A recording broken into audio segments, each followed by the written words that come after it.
We have a lot to do today, and we have some special guests. We're going to try to fit a lot in. So let's go. So here's Julie Hannon. She is the director of off-campus centers for Berkshire Community College, and she works right here in this building, and she is responsible for us having this great classroom to work in this whole time. So she's going to tell you a little bit about what business programs BCC offers, so that if you guys want to think about pursuing business classes, you know what's available here in Berkshire County. Very good. Thanks, Alice. My pleasure. Berkshire Community College is a tremendous start to take you, whether you are interested in a four-year degree in business, an MBA, if you are interested in getting the core components for business and then running your own business. You know, maybe you don't need pre-calculus, but you do need accounting and financial and management and all kinds of skills like that. The programs that we offer here at Berkshire Community College, business administration, that is our two-year program that really serves as the first 2 years of the four-year college degree. One of the best kept secrets for BCC is that our business admin program is a back door to the Eisenberg School of Management at UMass Amherst. That program over at UMass is more competitive to get into than their engineering program. Extremely competitive and difficult to get accepted. And so a lot of times students will be a little disappointed. That's their first choice. They come back, they talk to us, they come through Berkshire Community College, they do well, and not only will they be accepted with junior status, but a lot of times they're saving a ton of money as well because there are mass transfer benefits to completing community college before the four-year university. So that's one of the first pieces that I really want to be able to share. Quick question of you. I know there's quite a range diversity here because I have other things I want to talk to you, and I'll talk to you about our business careers program too. How many of you are any seniors? Are there any graduating seniors in here right now? I talked to someone who was here earlier. Someone from Mount Everett. Elia. Okay. How about juniors? Any grade 11 students? Okay, so one of the things that I want to make sure that the juniors know, and other underclassmen if you are interested, BCC offers a program called Bridge to College. You are able to take one free college class in your senior year through BCC, and we do have students at Mount Everett and Monument that do this each year. So, for example, in the business area here, right in Great Barrington, not in this room, but next door, and you would be meeting with Oscar Halleck, who is a business instructor. He's our adjunct faculty. We're offering a fundamentals of business class, and we're also offering a small business management class. So if after the work you do here, you say, oh, I want to do a little more in depth, or I want to start on a business track, the guidance counselors at the two high schools will be aware of this, and as you're signing up for fall classes, you might consider whether or not you would like to take a BCC class in the fall. And like I said, we allow you to take one free class. Sometimes students will take that class in the fall. They are semester classes, which mean they run either September to December or they run January to May. Sometimes students will take a class in the fall, and they'll say, hey, this was a great experience, now I want to take a second class, get a jump start, and families will help pay for that second class. So that is an option that I just wanted to make sure that you're aware. So if some of you are underclassmen, 9th grade, 10th grade, keep that in mind because that's something that you can kind of have in your toolkit as you move forward through your studies as well. So I mentioned our transfer program for BCC. The other programs we have is called our business careers program. The difference between that class, that program, and the business administration is the level of math and the level of science, pretty much, that's required. Most of the business courses are similar, but being the transfer program, that business administration would require you to get through math into pre-calculus, and you'd have to take 2 lab sciences. The business careers program does not have that requirement because it's really focused on people interested in going into business, into banking, into insurance, into entrepreneurship, but who don't really need that other level of general education requirement. Many of the other requirements are very, very similar. Like I said, with the accounting, with economics, with intro business base, and all of those kinds of things. A very specialized business program we have, and because we're in an entrepreneurship program, may not be quite as of interest, but I will mention it. If you are interested in business, but also have a leaning toward the medical field, we offer a 2-year program in medical coding and transcription. This is a program we developed with Berkshire Health Systems, and it teaches people the back end of insurance and what it takes to run medical offices. And there are a lot of retirees coming through the pipeline, so BHS asked us to develop that, and that is something that we have. So that one handout that I gave you gives you information on the business administration, the business careers, the general business careers, as well as that business careers medical office medical coding program. So those are the pieces that are all there. We are here for you. We like to hear, what's on your mind. And I'm wondering if any of you might have questions about college or BCC or anything I've just said. Yes, ma'am. If I'm not interested in an associate's or BA in business, are there like standalone classes like accounting or whatever? Absolutely. We do have people that will come and say you don't need a degree program. There's pros and cons. It gets into the details. You can come to BCC as a non-degree student and take a class. You could take a freestanding Accounting 1, Accounting 2. You might want to say, oh, I want to do a marketing class. I want to get more in depth on the marketing side. I want to understand finance a little better. Or the management, the small business management. And you can take standalone classes, absolutely. We would work with you. We would figure out if you need any prerequisites. I mean, BCC does ask, we want to make sure you're ready for a college level textbook. We want to make sure you have the math skill that you need for whatever you're doing. So we work with you on that process. The pro of signing up for a program is that then you have to be what's called a matriculated student to be able to apply for financial aid. So if you're looking for, say, federal grants or whatever to help you pay for any college classes, being enrolled in a program is a benefit, whether it's your intention to complete or not. There's some sort of backdoor pieces to all of that. But lots of times we'll have people of all ages who'll come in and say, I really want to take this class for whatever reason. Can I just take it and pay?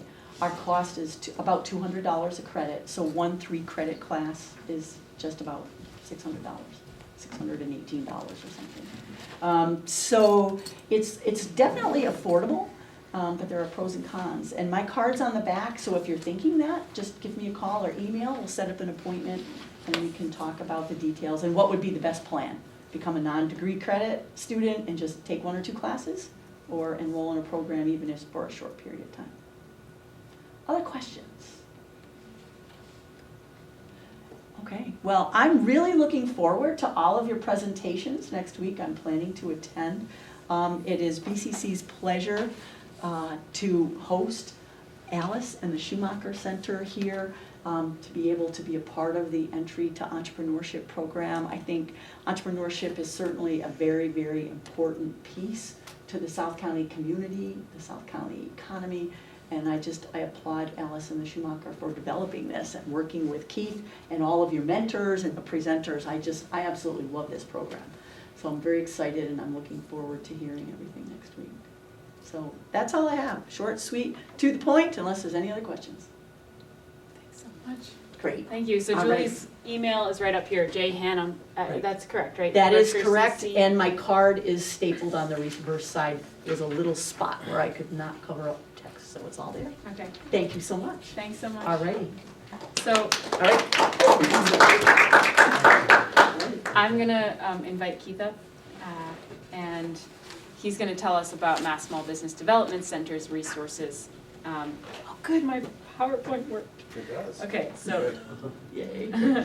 Before I get Technology, started, I'm sorry, the bane of our existence sometimes. and before you leave, Yes.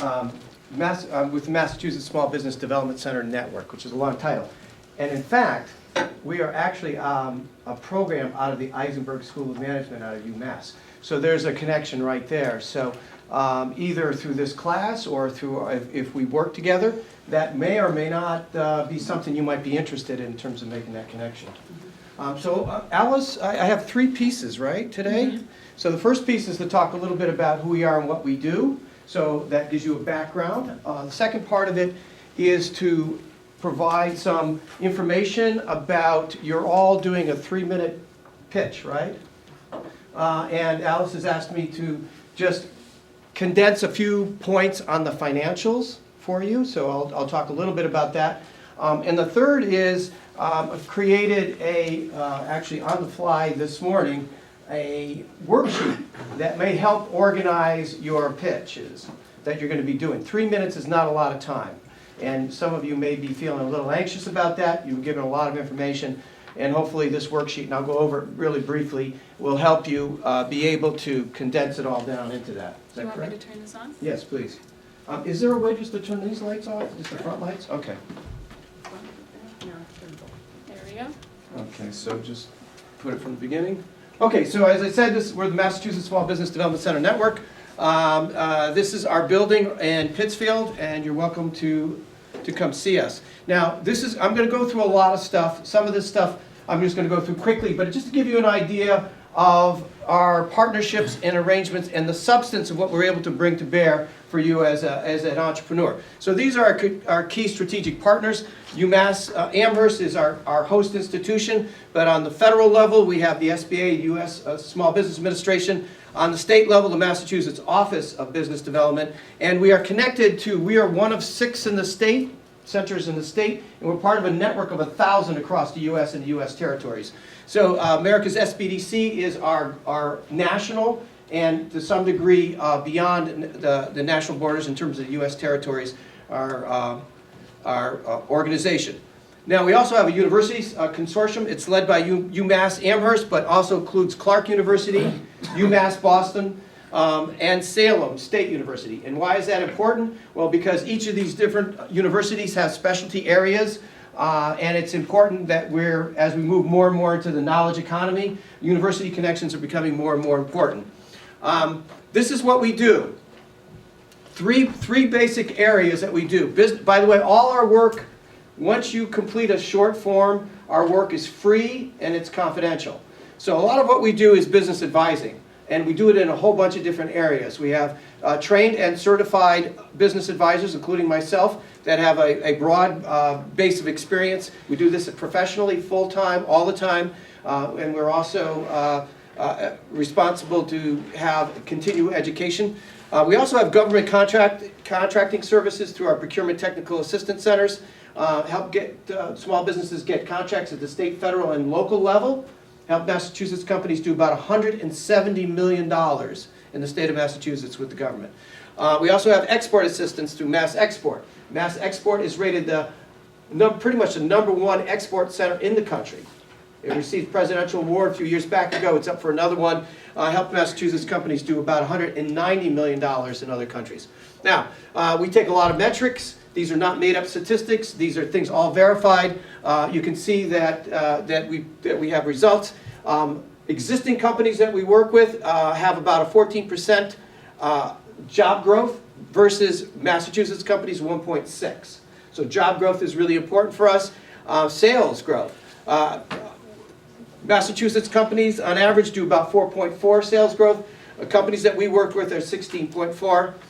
And the federal and state government likes us because we have a return on investment. For every dollar that they give us, we return over $2.50 return on investment in terms of taxes. So we help the federal government and the state government actually make money. In Berkshire County, we work with about 220 clients a year, and about a 94% satisfaction survey. These are statistics that are taken by a third party, independent. This is not us doing it. We put last year $4.5 million in new capital infusion into the economy, and we helped create 64 new jobs. That's at the lower end. We generally are up somewhere around 80 to 110 new jobs per year, but last year was just a little different. And we helped 27 new companies start. Okay, so one of the things that we work with existing companies is internal profitability. What do I mean by that? Well, we do operations, marketing, and financial management. This is just a sampling of some of the depth of the things that we do. So just give you an idea, I know that you're entrepreneurs, but let's say you launch your companies 2 or 3 or 4 or 5 years down the road. You're looking to increase your profitability, or maybe even the second year. These are some of the things that we can do. These are just some of the capital options that we have direct connections to. You can see there's a whole list of things. This doesn't even reflect our connections with the investment networks, okay? Individuals, firms, VCs, and other types. So, all right, so most importantly to you, startups. Just a couple of things that I'm going to offer for you. Okay, the trouble with our times is that the future is not what it used to be. Okay, so what's the point with that? You probably are seeing that yourselves, and you represent that. You represent the future, right? Okay, the notions of what we thought the future was, even a couple of years ago or a year ago, is different than what it actually is. Things are changing that fast with technology and other ways. So one of the things that we pride ourselves is knowing kind of what's going on now and helping folks prepare for the future. And that's a distinguishing characteristic or quality that we have, I think, versus some of the other folks that might be out there providing business advice. Okay, so we have ways in which you're keeping, it's called strategic information networks that we have that have both people, it has access to information, it has trends that we'll keep track of, and those kinds of things. And the second part that might be interesting to you is this part of it. That's what you're involved in. Okay, because you don't want this. If you don't know where you're going, you'll probably end up somewhere else. Okay, if you don't know where you're going, you'll probably end up somewhere else. This is actually a title of a book back in the 70s, but I use that for business planning. That's what you're doing right now with this class, right? You're working out, you have an idea, and you're working it out, and Alice and your mentors and your speakers all are come together to help you try to figure out where you want to go. Okay? Because where you want to go, it may be different than if you just sort of kind of put things together.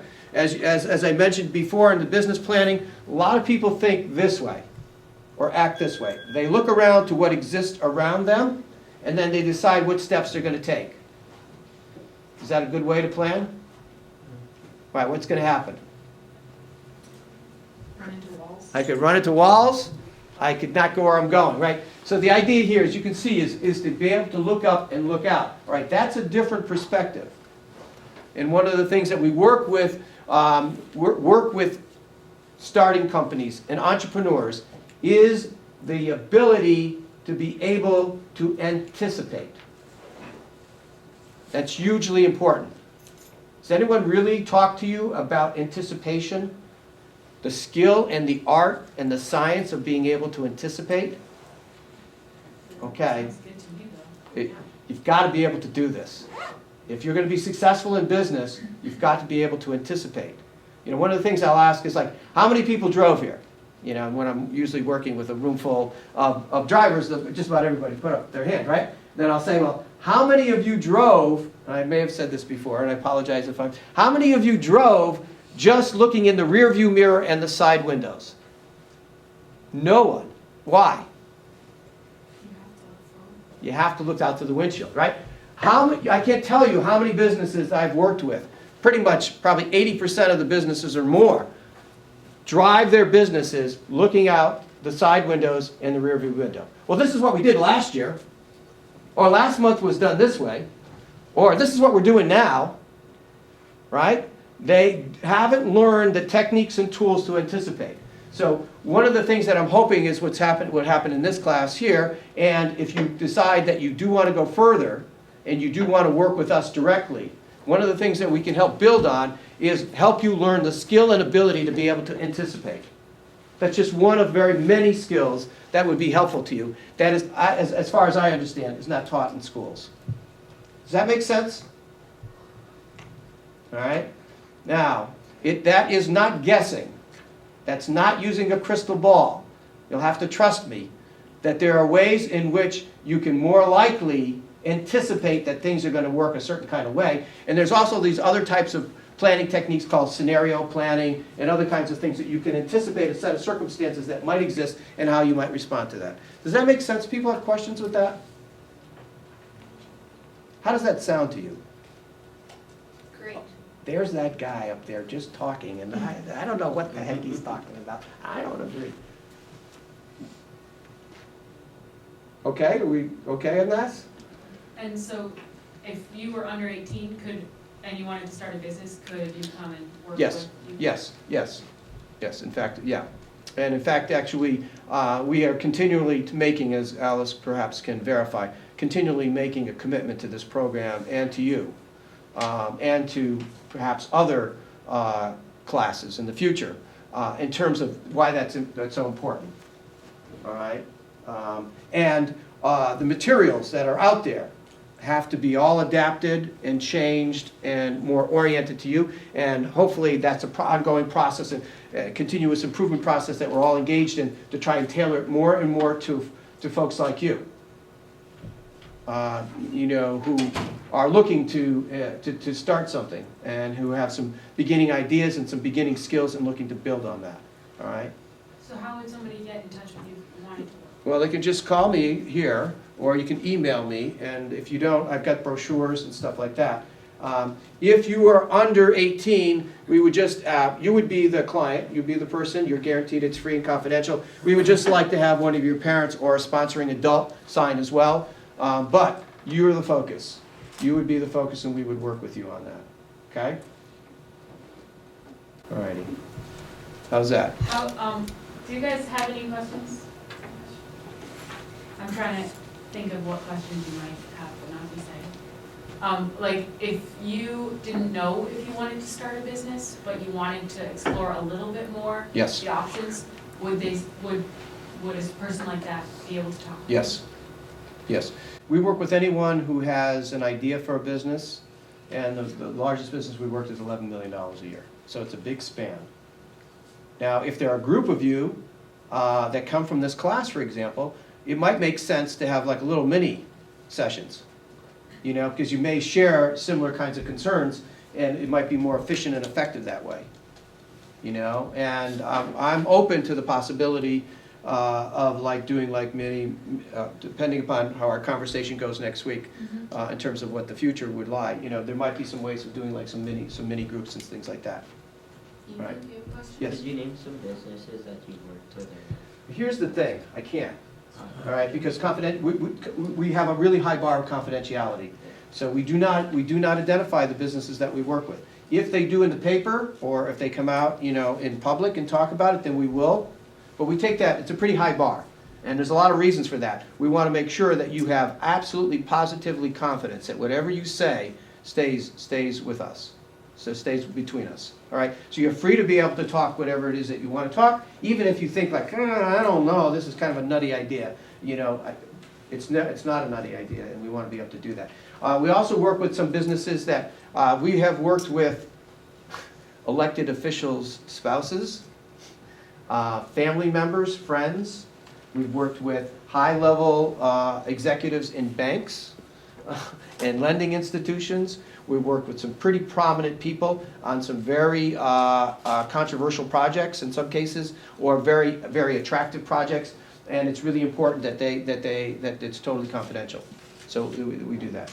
But we've worked with, if you do the math, 220 businesses a year. And I've been doing it, at least in this capacity, for almost 9 years. Some of those are repeat, but you get the idea that we work with a lot of different folks. Some of the businesses that have come in and you guys have met have worked with you. Yes. Do you have a question? Yeah, I was just thinking it might be helpful if you could outline a hypothetical example of how you would work with a young person coming in who, for instance, with scenario planning or anticipation about if they have a business idea. How would that actually look, how you would help them? Okay, so the way we would work is there's a few principles. Is this something you want me to, because it's going to take a little bit more of our time. Okay. It's worth it to see what it would actually Okay, so the way it would work is we're process oriented. I'm a process, all right? And have a lot of schemas and models and frameworks that we bring to bear, okay? So we understand that this is a dynamic situation, all right? And that, that we're looking to create sort of this space where change can happen, all right? So the evolution of three things I usually talk about: the evolution of the idea that you walked in with, the evolution of a plan to execute that idea, and the evolution of yourself. All right, so that's kind of where we're working it. So generally, we want to understand what is called a worldview, where that person is, their worldview. We don't want to, we're not interested in having an alien force come in and take over the worldview. So we want to understand their worldview, their language, the way they think about it and processing, and we want to use that as a basis to start. And then we want to explore their idea and let them. So we do a lot of listening. We have 2 ears and 1 mouth. We try to use it in that proportion. So we try to understand what the thing. And then we try to understand where they want to go. Which we have a number of exercises which we utilize that we have developed over the years that help us understand the directions. It's not strategic direction. All right, I ran an MBO, Management by Objective System, for an $8.5 million corporation. I know a lot about that kind of stuff. I know about strategic planning, SWOT analysis, all that kind of stuff. That's not the kind of stuff that we do, because that's not a fit for small businesses. So one of the things that we would do is, first of all, listen. We'd try to understand their worldview, and then start to help them develop a direction that they want to move in, and then start to think about what are the pieces that need to be in place, and then move from there. Does that help? Yeah, I just think it's really helpful to have for the students to know in very plain language what it is, how you would help them. Yes. If they came in with an idea, how would you help them? So what I understand you're saying is you would listen to them and you would take more of a soft approach to helping them understand the pieces they would need to bring their ideas forward. Yes. There's a lot around that, of which, you know, if I had an hour, I could describe. But there's a lot around that, but yes. Yes. So it has straightforward business principles and disciplines and dynamics, but yet there's these other pieces in terms of how people grow and develop. And that's really important. Does that make sense? Yes. Okay. You'd be taking what everyone learned in this class to the next step. Yes, that's another way to think about it. This provides a foundation, you know. And what you'll have here, and Alice and I talked about this in terms of our involvement, and our recommendation was that we use this as an educational experience, okay? And it's a good foundation. But if you really want to launch a business, there's other pieces that would need to kind of happen. And I see you nodding your head. Right? Yeah, you agree. Right? Yeah. That's probably what you deal with in your classes, right? Yeah, exactly. Yeah, right. Okay. So Live application. yes, yeah. Does that make sense? So yes, So Keith, do you want to talk about, the financials. yeah. Okay, so I've got, you were given 2 sheets, all right? So we're switching gears here. I wanted to kind of give you a little bit more support on how would you present your numbers? Because I know that the numbers are a little bit scary for a lot of us in your business plan, and especially if you have only 3 minutes, how are you going to get across the essential ideas? So I asked Keith to think a little bit about that and talk to you about that today. Okay, so I'm going to give you 3 things when you're thinking about your 3-minute presentation, 3 things that you'll want to include in that on the financial side. All right, so you do remember this sheet, right, that you were given, that you have, and it's just a basic way of getting your startup expenses. So one of the things you want to say in your presentation, in order to start this business, I need X amount of dollars. Okay, so in order to get this business started, I need $3,000. You know, the details are in your plan, the details are other ways, but you need to tell the people who are listening to your presentation how much money you need to get this thing started. And that's based on this form right there. So that's number 1. Okay? Any questions on that? Just 3 things that I'm going to ask you to consider to put in your 3-minute. Yes? So that is the total of our startup expenses. Startup expenses. And as we talked about before, in my numbers class, the startup expenses are one-time only capital expenditures. Just one time only. It's not ongoing. It's just one time only. All right? What's an idea that one of you are working with right now? Business idea. I'm going to make candles. Candles. Okay. So what do you need to start to make the candles? The amount or like the stuff? Just the stuff. I need wax, and I need molds, and I need wicks, and I need Okay. Cups. Just based on that, what she's saying here, she needs some inventory, she needs some raw materials, and she may need some equipment. Oh, yeah, and I got some equipment for free. Okay, so you don't need it. Okay, so, By all the right. way, tell everyone when you need stuff, it just falls into your lap. Okay, that's great, great. So, but this would be anything that you have to pay for that you need. So you just go through this process here, and you just get a number, and you say, okay, I need $2,000, or I need $1,000, or I need $500 to start. So you need to tell that in your presentation. In order to start this business, I need that much. That make sense? Okay. Second is your budget, okay? This is the other sheet that you were given, okay? There. Now, the budget is basically an annual amount. So the first year that you're in operations, okay? So let's just say, this is April? Let's just say you're going to launch this June 1st. So June 1st, 2016, all the way through the end of May 2017, that constitutes 12 months, so that's your first year. So first year, based on your projections, and what's your income? All right? So number 2 has got a couple of pieces here, all right?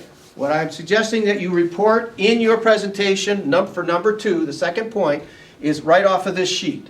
The first year income is going to be $8,000, whatever it is. Whatever you figured it out, you did your projections, whatever you figured it out, your first year income, you want to say that in your presentation.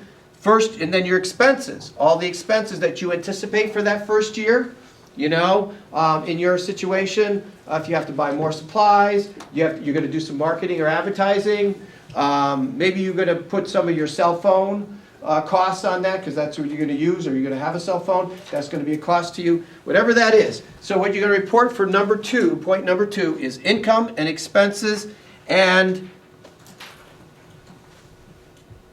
profit. Income, expenses, and profit for number 2. Okay? So the first is total startup. How much it comes to start up the thing. The second one is income, total expenses, and profit. All right? Everyone okay with that? And the third thing is the third point is return on investment. Okay?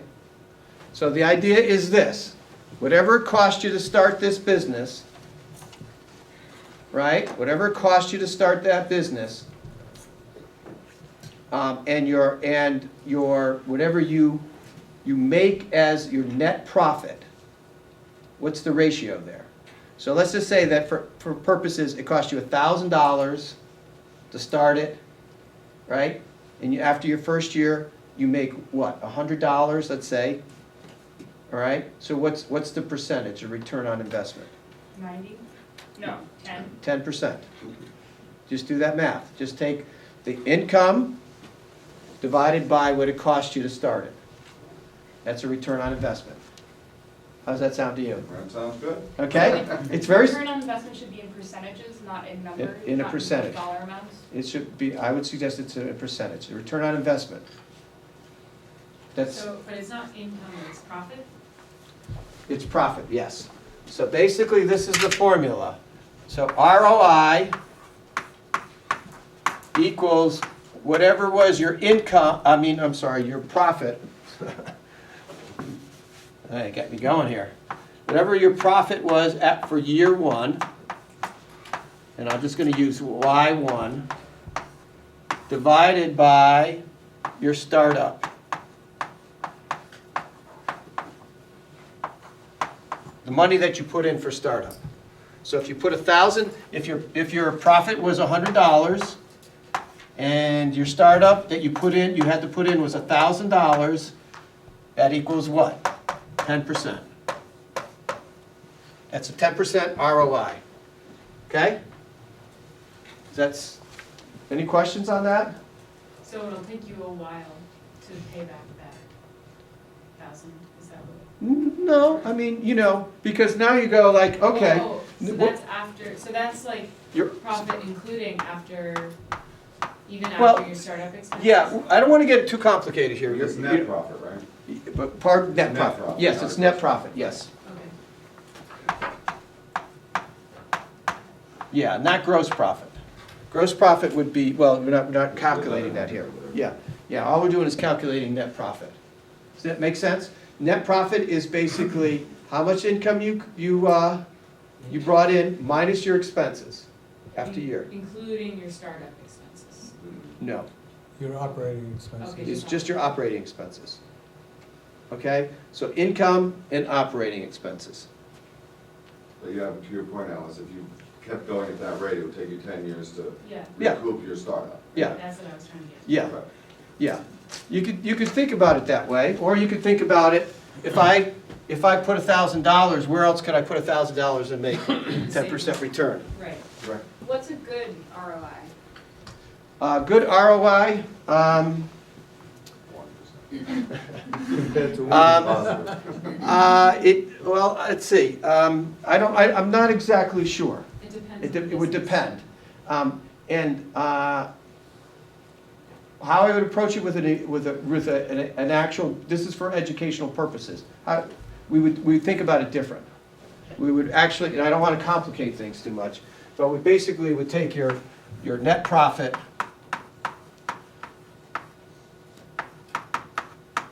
and divide it by your income to get a percentage, and that's generally around 10%. That's your goal. Net profit over your income, yes. And this is really, so this is really about the efficiency of the operation. What I'm trying to get you to think about here, and I don't really want to do this, but you asked me about it. I really want you to focus on this because I really am trying to get you to think about, and I think your investors to think about it as an investment. Okay? And, you know, there's more complicated kinds of things, but I don't want to make it complicated. I want to make it really simple for you. So I feel pretty safe that if you reported it this way, that I think you'd be pretty much in good territory in your 3-minute presentation to say that. And so an investor would be thinking, oh, so if I invested, you know, if you know, yeah, so I invested this money, what's the percentage return on a rate? So if I invested $1,000, you know, into this company, it returns an ROI of 10% or $100, and then that could be then split up between the owner and myself, or whatever. Does that make sense? Trying to keep it simple. Which, when you keep it simple, you're avoiding certain things, and you're kind of skirting around. But I think you're good on that. Okay? So I'm suggesting number one, you do you declare your startup costs, what your startup costs are. Number two, you take it off of this sheet here. You say, this is what my first year income is going to be. This is what my first year expenses are going to be, and this is what my net profit is. Okay? And the third thing is, this is what my ROI, return on investment, for how much money I'm investing in terms of starting this up. Okay? You good on that? So some of you guys might need some help to get to these numbers. That's okay. So you can ask for help. Yes. From us, from your mentors, to get to these numbers. But really, it's math, and it's not rocket science. So you put in numbers, you get totals, then you do these, you use formulas basically to find. So I don't want you to feel like this is more complicated than what we talked about before. It's actually kind of simplifying things. So to follow up with what Eric said the other day, you would still tell about the problem and the solution, and then this, towards the end, would be like your call to action. You're saying, I'm going to have invest this much in startup costs to produce this much income, and the rate of return on investment would be. Yeah. And it probably could be as simple as that. Yep. Yep. So what you have right here is a perfect lead-in. I mean, it's exactly right. So I just had this idea, and I ran it by Alice earlier today. I'm assuming for you to take all this information that you've been given and put it into 3 minutes, I don't know about you, but my head would explode. Right? And their heads are exploding. I can see. It's You know? okay. Huh? But that's a good thing. Yeah, it's okay. So what I proposed is I said, well, you know, what about if we had a worksheet? What if I just created a quick worksheet that you could use, that you could put your information in 5 points? I did watch Eric Brune's presentation in regards to what investors wanted. I took that information along with my experience and everything, just try to condense it into 5 points, which you have here. It's an actual worksheet. So this is what I would suggest you do. If you wanted to use this worksheet, it can help organize your presentation. If you just cover these 5 points, I think you're pretty in 3 minutes. I think you're in pretty good standing. So one is basically what is the problem and the solution. So what are you seeing? So what business? One of your businesses. Somebody volunteer. What's your business? My business is making pens from local wood. Okay, making pens for local wood. So what's the problem when you look out there? Well, it's creating a product that, or there's a problem that when people come to their Berkshires, there's not enough stuff that you could say is a novelty or niche item of it. Okay. It's solved by creating one which people can get and reuse. And Using local woods and, okay, and it makes a connection, okay, so that would be what he would put there. And, okay, so does that give you an idea? And then the second is, you know, briefly describe how the business operates.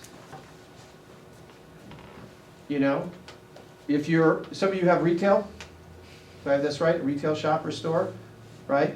Any of you have a store, boutiques, no? We have A a restaurant. service provider. Restaurant. And a restaurant. Restaurant, Another okay. restaurant. So a restaurant, you just would basically say a little bit about how the restaurant would operate. You know, the days it'd be open in operation, that kind of stuff. You might want to say its location if you have a location. And, you know, whether you're going to serve breakfast, lunch, and dinner, or maybe all 3. I don't know if you're going to have alcohol or not alcohol, whatever it is, all right? So you just briefly describe it there. The third is who are your target customers? How about some other business? Who are you targeting as far as customers? Finn, do you want to talk about who you're targeting? well, small local businesses that are looking for a more creative way to advertise. There you go. Okay, perfect. It sounds like you've thought a lot about it. So so that's what you would put there. So that gives you an idea who the business is targeting. The fourth is how will you market your business and sell your product or service? Somebody else. Michaela, you want us to talk about how you would market your business? I was gonna do mostly social media. Okay. Okay, so that's how you're going to market it, and then how are you going to sell it? So, the business? Your products, or Like- whatever. How are you going to sell your products? You're going to use social media as a marketing tool. How are you going to sell? What is it, your service or product? A food truck. A food truck. Okay, so so how are you going to sell? Are you going to sell over the internet, or are you going to sell it? From the truck. Okay, so you're going to sell from the truck, okay, but okay, so there's a difference between marketing and sales. Marketing gets your customers, sales closes the deal. All right, so people get interested, how are you going to, and they go to your food truck, how are you going to sell them? Like, give What- them food. Okay, what's the distinguishing quality about your food? That's good. Okay, so there's going to be a quality. The way you're going to talk, so the way you're going to sell that is you're going to market through social media, and the messages you're going to use, it's good food, cheap, or it's locally produced, it's available, it's hot. You know, that's how you're going to. Does that make sense? I didn't mean to put you on the spot. And then maybe you'll have like the best salespeople, or the best, your staff's gonna be really well trained to give the best service. Okay. And then you can send out an email blast telling people where you're gonna be. Yeah, Yeah. I was thinking like, your truck itself is an advertisement, because you're gonna be driving around and people will say, oh, I know that, I Yeah, wanna go there. yeah. And so those are all. You can tweet where you're going to be. Yeah. You can have everybody on your Twitter feed, Yeah. because it'll be so delicious. Yeah. Yeah. Okay. All right. So anything else with that? Any questions about what you'd put there? We're trying to give you an illustration of each one of these things. And then the last is the numbers, what we just talked about. So you just say, this is how much it's going to cost to start this business. This is what I expect for the first year of income. This is what I expect for the first year expenses. This is going to be my first year net profit, which is basically I'm going to subtract my expenses from my income, and that's my net profit. And this is the return on investment, which is using this simple formula. Net profit of year one divided by your startup.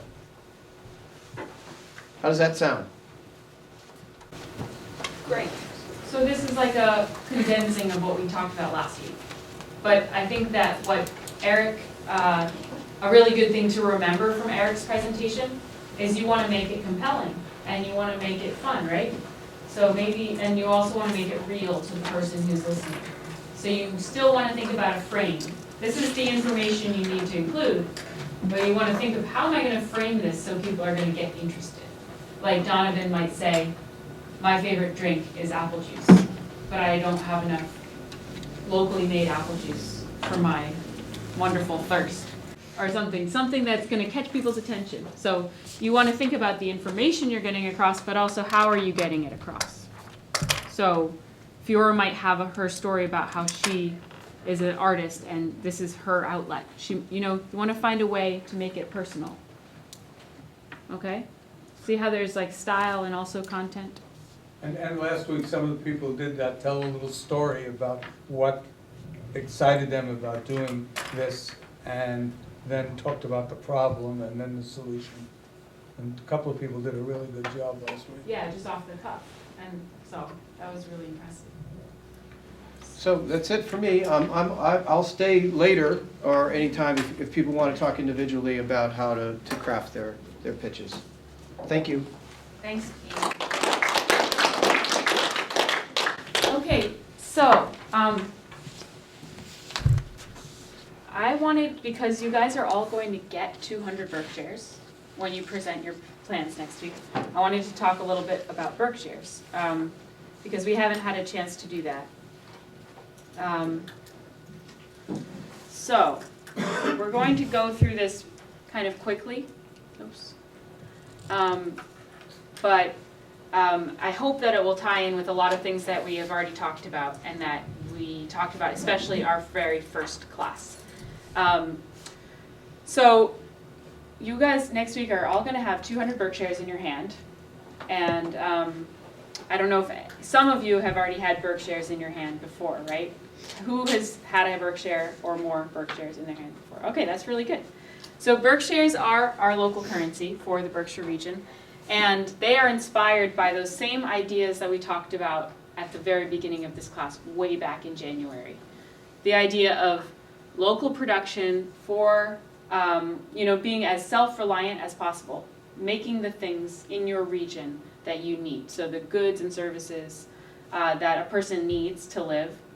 The idea is that we're going to make those here locally as often as possible so that we can employ local people and keep that money circulating within our region and keeping our economy strong. So that's the idea that really inspired our class and that we've been kind of using to inspire the business ideas that you guys are all coming up with. But it's also the idea that has inspired this local currency. And so it also goes back to that idea of local ownership. BerkShares are a currency that are only accepted by locally owned businesses in the Berkshires.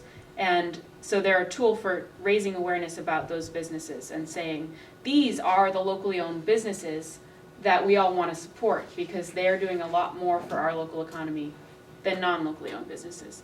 So our BerkShares are a tool to support those locally owned businesses. And they also tie back to that idea of import replacement that we've been using throughout this class, making things locally that we have been importing, and therefore keeping that money that we would have been sending away, keeping it here.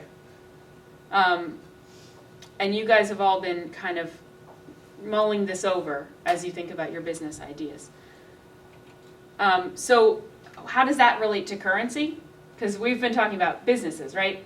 How does that connect to currency? Well, as we kind of all know that money is kind of the lifeblood of businesses, right?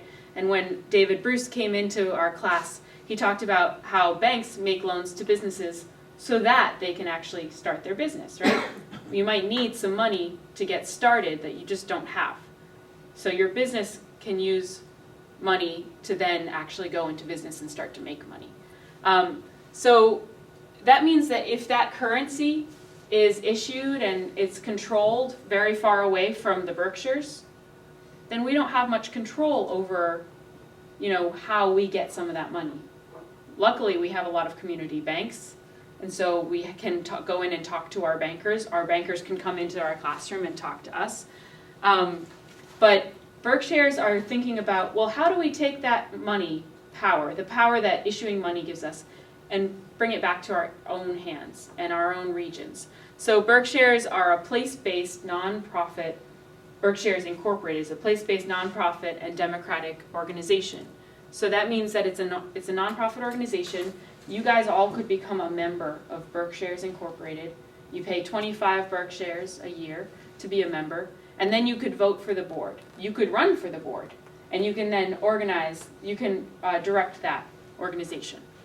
So, and it's only in the Berkshires. It's a organization completely focused on the Berkshires.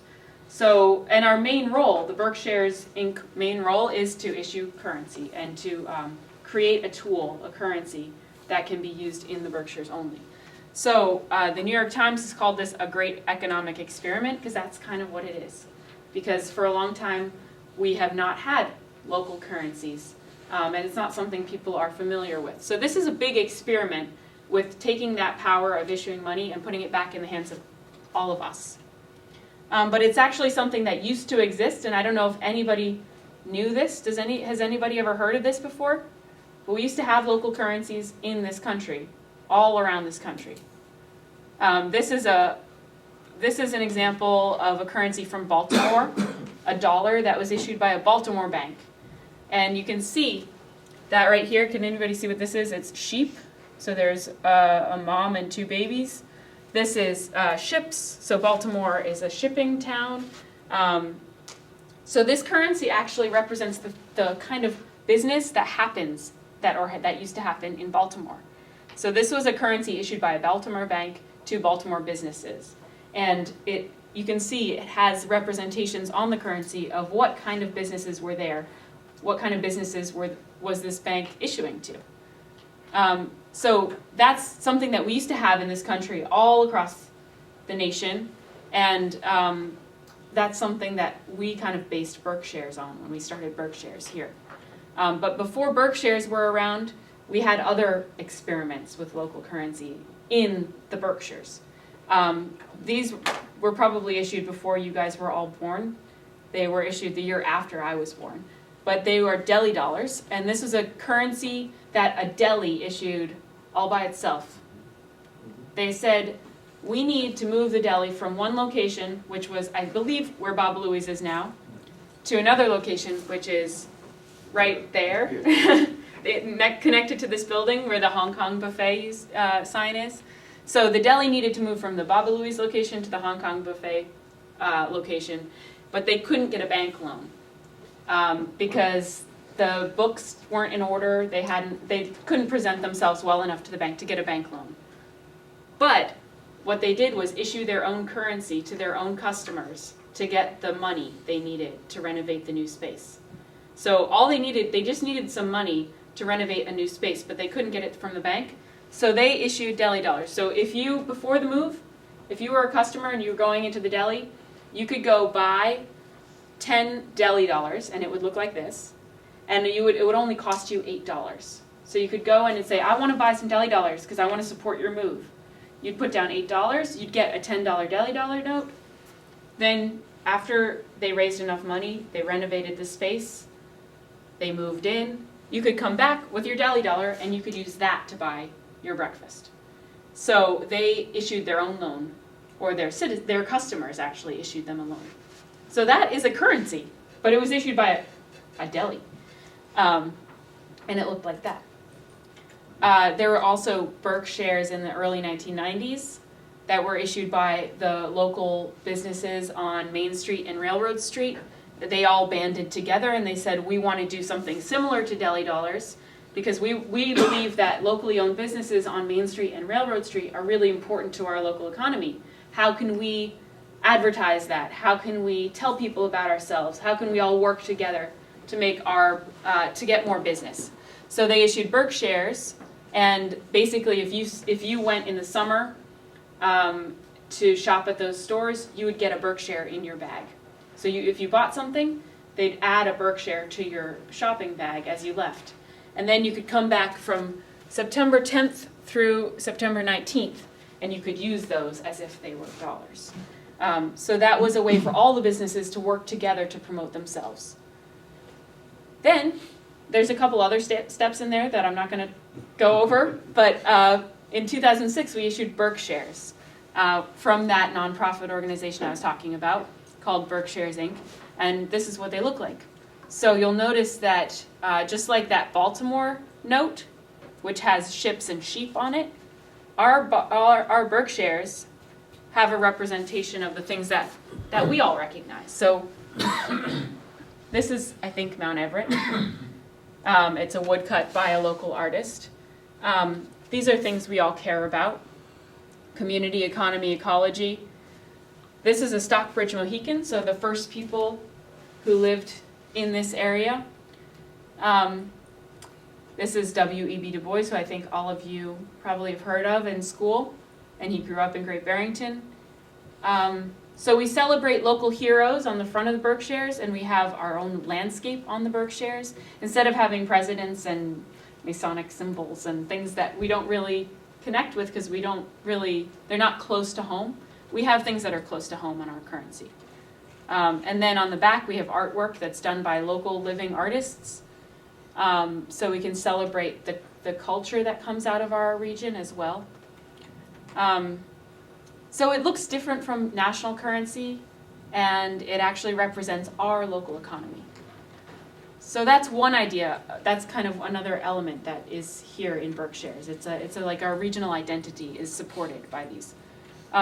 So just technically, if you go to one of these banks, Lee Bank, Pittsfield Co-op, or Salisbury Bank and Trust, if you bring 95 cents, they'll give you one Berkshire. If you say, I want to buy BerkShares, if you give them 95 cents, you'll get one Berkshire. If you give them $9.50, you'll get 10 BerkShares. If you give them $95, you'll get 100 BerkShares. And you can just go in there, and if you're not a member of that bank, if you don't have an account, you might have to give them ID. But if you have an account there, it's pretty smooth. And you just say, I want to buy BerkShares, and they say, okay. You can also always trade them back. So if you have 10 BerkShares and you go to the bank, you can get $9.50. The same way. Yep. So, but do local businesses accept $10 as, as Yeah. 10 BerkShares?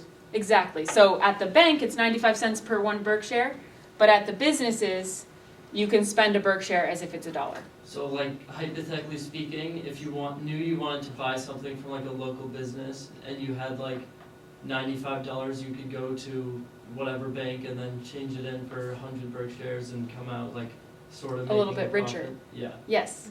So you get a discount, basically. And that's how we design. So BerkShares Incorporated issued BerkShares. They set this up with the banks.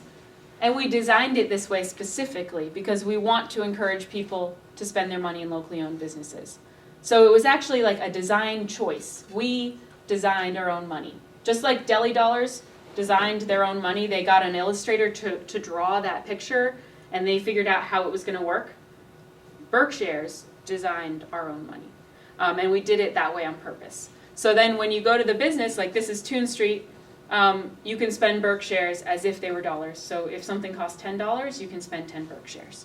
And there are 400 participating businesses, and I have directories that you guys all can take home that show you what businesses take BerkShares.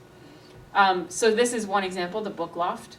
There are all different kinds of businesses that take BerkShares. So there's places that are retail shops like the Book Loft.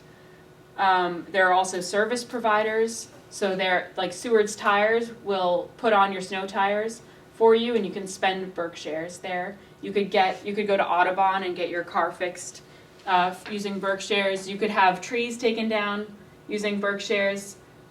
There's lots of service providers. This is Trace and Racin, and they all work on your motorcycle or your snowmobile for BerkShares. There's also manufacturers like the Magic Flute Company. So you guys all know Phyllis, and you might know Sam and the other brothers. So you can buy a ukulele using BerkShares. There's also, so there's people who make things with their hands. There's doctors, there's lawyers, all different kinds of places take BerkShares. So when you guys get your 200 BerkShares, when you're trying to decide how to use them, you could buy lunch with them, but you could also buy a ukulele. You could get all of your pottery that you need for your business using BerkShares. So there's a wide range. So the idea is that you're going to keep your money circulating within the region, but you're also helping to create this kind of economy, like we talked about at the beginning of the class. We're trying to create a more circular economy that has this kind of ecological shape to it, where, I mean, this is only one example. This is the example of wool products, where you go from the grass to the sheep, to the fiber, to the processing, to the designers who make clothes to the clothes that go into the compost pile because they're not made out of synthetics, and then they go back into the grass. So that's kind of the idea behind BerkShares. It's kind of a big idea to reshape our economy so that we're not importing from all around the world, and to instead make a circular economy like that.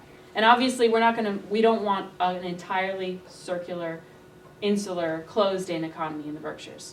But we want it to look a little bit more like that. So that's kind of the background behind BerkShares. And you guys can follow us on Twitter or on Facebook to see pictures of people that take BerkShares, to find out what we're doing, to follow stuff about our class. We've been sharing stuff about our class.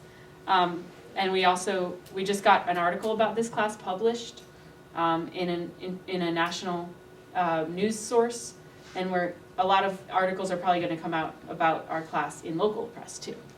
And some of us will be in a magazine article that's going to come out, Monocle magazine. So I hope you'll follow, and you can also contribute if you'd like. Do you guys have any questions? I know that was kind of a lot of information all at once. Yeah?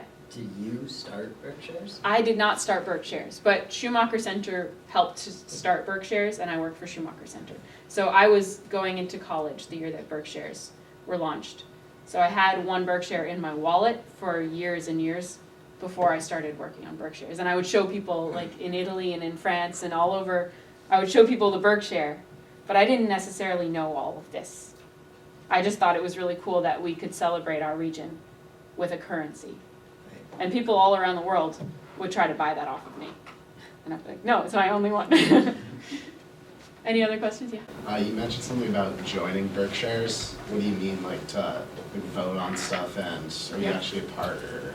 You could join as a member for 25 BerkShares or $25, and then you're a member of the organization. You can vote for the board of directors. So every October we have an annual meeting, and that's when the membership gather and vote for the board of directors. And so if you're a member, you could run for the board, or you could just elect the board. So businesses can sign up for free. Businesses Yes. sign up for free. Yes, so businesses accept BerkShares, and it doesn't cost them anything to get listed in the directory. And you might be featured as Business of the Month. Exactly. So the businesses, right, that take BerkShares are listed in this directory and online. And you'll see these stickers in windows of businesses that take BerkShares. We got new stickers, so we are gonna start to distribute them around the county.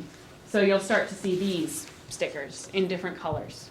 And if you guys want some of the first stickers, you can get them. But I will pass these directories around so everybody can get one, so you can start to think about where you might want to spend your BerkShares. Collector's edition sticker ballot. Yes. And last year, we had one of our students last year, she wants to start a popsicle making business. And her idea is to make it mobile, so she would be literally peddling her popsicles around Great Barrington to sell them. So she still has her BerkShares because she's holding on to them until she's ready to buy a bike from Bike and Blade or Bike and Board.